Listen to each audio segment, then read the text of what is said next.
Tidak berlaku secara umum, walaupun ada juga yang berlaku secara umum. Nanti akan kita jelaskan melalui contoh-contoh. Jamaah rahimakumullah, apa yang dilakukan oleh Allah Subhanahu wa taala sebagai pembuat syariat, membatalkan, menggugurkan dan mengganti sebuah hukum yang telah Allah turunkan sebelumnya, tentu syarat dengan hikmah, dengan rahasia-rahasia yang memang memberikan manfaat dan maslahat bagi umat manusia khususnya. Sebagaimana yang dinyatakan Allah SWT dalam surah Al-Baqarah ayat 106, A'udzubillahi minasyaitonirrajim, "Ma nansakh min ayatin aw nunsiha." Tidaklah kami menasakh, membatalkan satu ayat, aw nunsiha, atau kami menjadikan manusia itu lupa dengan ayat itu, na'ti bi khairin minha aw mithliha, kecuali kami datangkan yang lebih baik daripadanya, aw mithliha, atau paling tidak sama. Ya. Alam ta'lam anna Allah ala kulli syai'in qadir. Tidaklah engkau mengetahui bahwasanya Allah SWT maha kuasa atas segala sesuatu, maha berkehendak terhadap segala sesuatu. Jamaah rahimakumullah, sebagaimana yang kita pahami bahwa maqasidus syariah, tujuan Allah SWT menurunkan syariat Islam ini adalah jalbul maslahah, untuk mendatangkan kemaslahatan, kebaikan bagi umat manusia. Tidak ada satupun syariat Islam ini yang tidak memberikan maslahat dan manfaat bagi umat manusia. Hanya saja kadang-kadang manusia tidak menyadarinya, manusia tidak memahaminya, atau manusia belum mampu menjangkau rahasia-rahasia dari ajaran-ajaran yang diturunkan oleh Allah Subhanahu wa taala. Oleh karenanya, ketika Allah Subhanahu wa taala mengganti atau menghapuskan sebuah hukum yang telah ada sebelumnya dengan hukum yang baru, maka tentu mengandung hikmah yang besar, yaitu dalam rangka menjaga, memelihara kemaslahatan bagi orang-orang mukallaf, bagi orang-orang yang dibebani hukum. Kemudian yang kedua adalah sebagai ujian, ya, imtihanul mukallafin, sebagai ujian bagi orang-orang yang dibebani hukum, yaitu umat Islam. Relakah mereka menerima pergantian hukum itu? Relakah mereka pasrah dan taat dengan pergantian hukum itu? Yang mungkin saja ya, mereka sudah familiar, mereka merasa lebih senang, lebih cocok dengan hukum yang sudah sekian lama mereka lakukan. Tetapi dengan adanya nasakh dari Allah SWT, maka itu merupakan ujian bagi mereka. Salah satu contohnya nikah mut'ah, itu pernah dihalalkan ya, sejak zaman jahiliyah hingga di awal-awal Islam itu dibolehkan. Lalu kemudian dinasakh, ya, dihapuskan dan dibatalkan dengan pernikahan yang abadi. Ya. Nah, jemaah rahimakumullah, ini ujian bagi para sahabat tentunya, karena mungkin sudah ada yang merasa pas, ya, merasa senang dengan hukum yang sudah ada itu. Lalu Allah uji, ya, dengan sebuah hukum yang baru, yang tentunya di sisi Allah SWT jauh lebih baik, jauh lebih besar manfaatnya dan maslahatnya bagi mereka. Jamaah rahimakumullah, umat manusia itu ya, di dalam menerima sebuah syariat diibaratkan seperti anak kecil, ya, at-tifl, al-ummatu kat-tifl. Jadi umat ini ya, dari satu sisi diibaratkan seperti anak kecil. Sehingga dalam ilmu psikologi ada namanya psikologi perkembangan. Orang tua, guru, pendidik harus memahami kesiapan mental seorang anak ketika ingin membebani sebuah tugas, memberikan sebuah beban. Ya. Anak yang baru lahir langsung dikasih bubur tentu tidak mampu. Ya. Dan maka yang cocok untuk menjadi konsumsinya adalah ASI, air susu ibunya. Ketika anak yang masih balita dibebani tugas macam-macam yang belum mampu dia lakukan, maka itu adalah tindakan yang tidak bijak. Maka harus disesuaikan dengan kondisi perkembangan dan pertumbuhan mereka.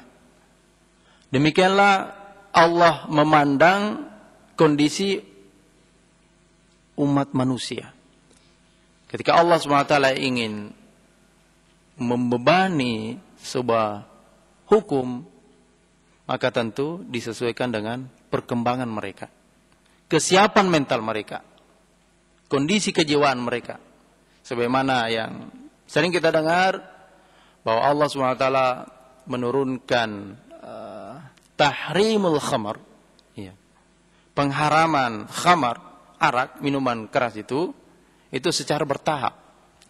Karena itu sudah menjadi tradisi, bahkan sudah mendarah daging di kalangan masyarakat jahiliyah. Sudah tidak dianggap tabu, bahkan dianggap sesuatu yang tidak pas ketika seseorang itu tidak minum khamar. Laki-laki yang tidak minum khamar mungkin dianggap banci, tidak perkasa. Ya. Nah, ketika kondisinya seperti itu, Allah SWT ya, menurunkan pengharaman khamar ini secara bertahap. Pertamanya hanya mengisyaratkan bahwa dalam khamar itu ada manfaatnya, tetapi juga ada dosanya. Dosanya, mudaratnya lebih besar. Berarti masih boleh. Kemudian berikutnya diharamkan, tetapi hanya diharamkan pada saat tidak sholat. Wala taqrabus sholata wa antum sukara. Di luar sholat boleh saja.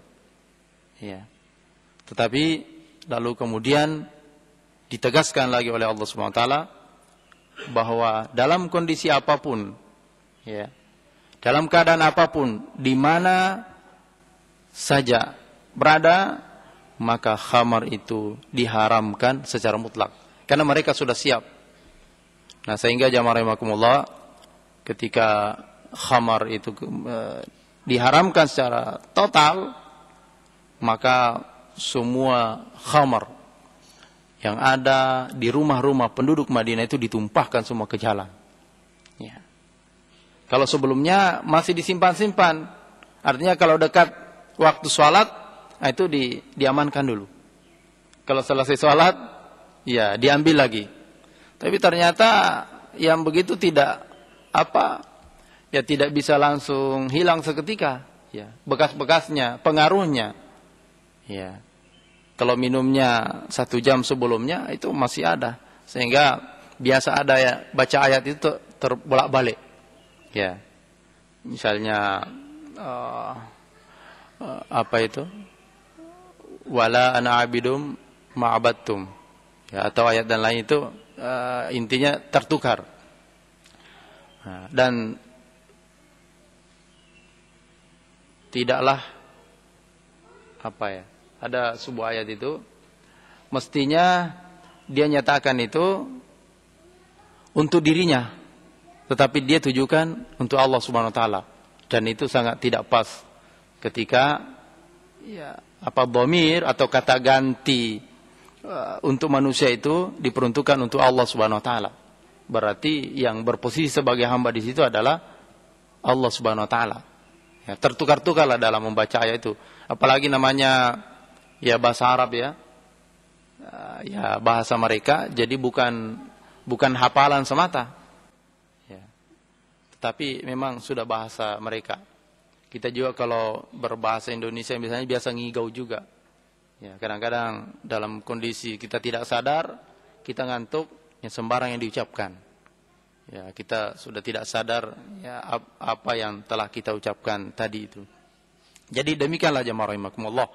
Allah Subhanahu wa taala Maha mengetahui rahasia-rahasia segala sesuatu.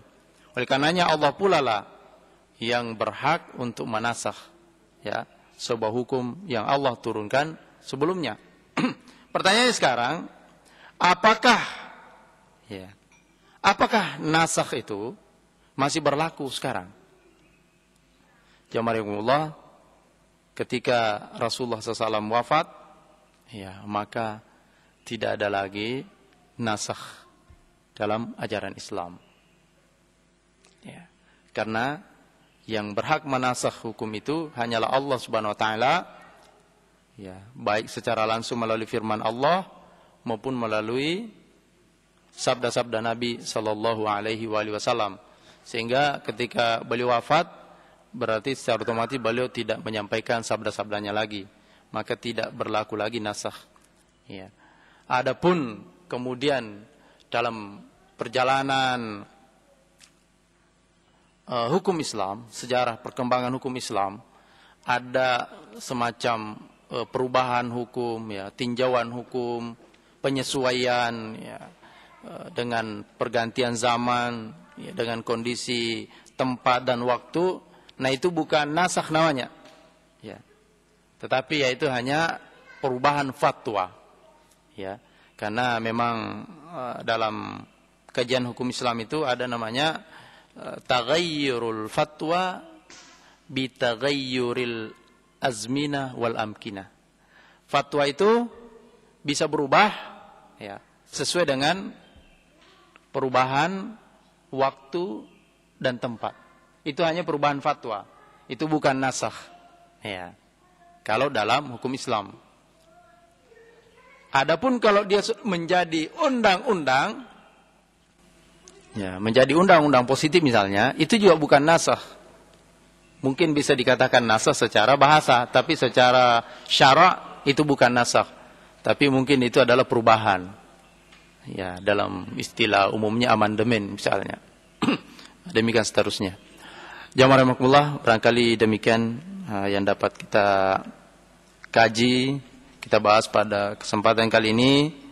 Insyaallah pada pertemuan berikutnya kita akan menjelaskan beberapa contoh ya tentang nasakh, baik yang terdapat di dalam Al-Qur'an maupun di dalam hadis-hadis Nabi sallallahu alaihi wasallam. Aqulu qouli hadza wa astaghfirullah li wa lakum, subhanakallahumma bihamdika asyhadu an la ilaha illa anta astaghfiruka wa atubu ilaik. Assalamualaikum warahmatullahi wabarakatuh.